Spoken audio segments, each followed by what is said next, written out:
Hey my peeps, welcome back to a unique journey. Today we're going to look about some Tun Cornmeal. Yes, some Tun Cornmeal? Yes. Alright, first we're going to go ahead and soak our cornmeal with some water. Do not add the dry cornmeal to your pot. You have to let it sit with some water in it, whisk it up and let it sit for a while. Alright?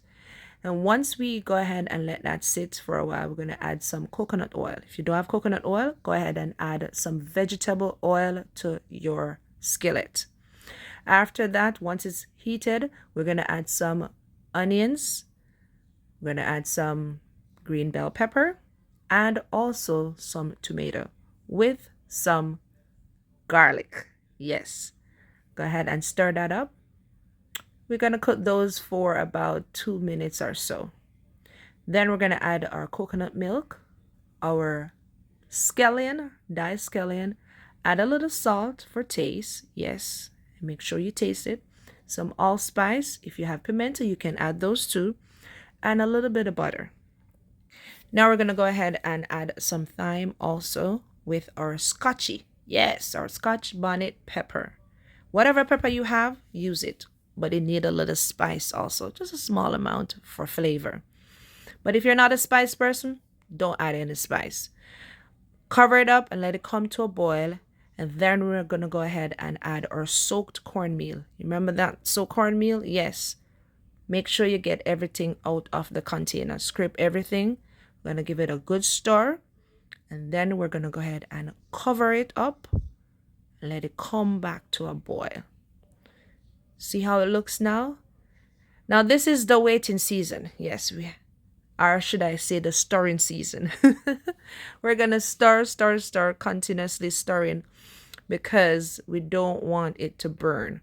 So make sure you're using a good pot.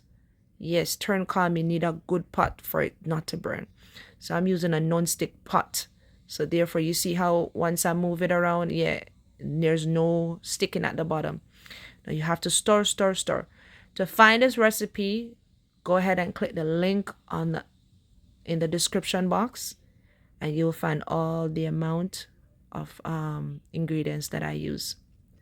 And please do not let that pepper burst in the pot. Okay? Yes. We don't want it to burst because a lot of us going to cry. Including myself. I love pepper, but not too much. You know what I'm saying? I like the flavor it gives, but I don't want to be, you know? But anyways, enough of my pepper story. I love Tun Cornmeal. Yes, my grandmother, may her soul rest in peace, used to cook this. And once she cooked this, oh God. Once she cooked this, she will definitely be calling me.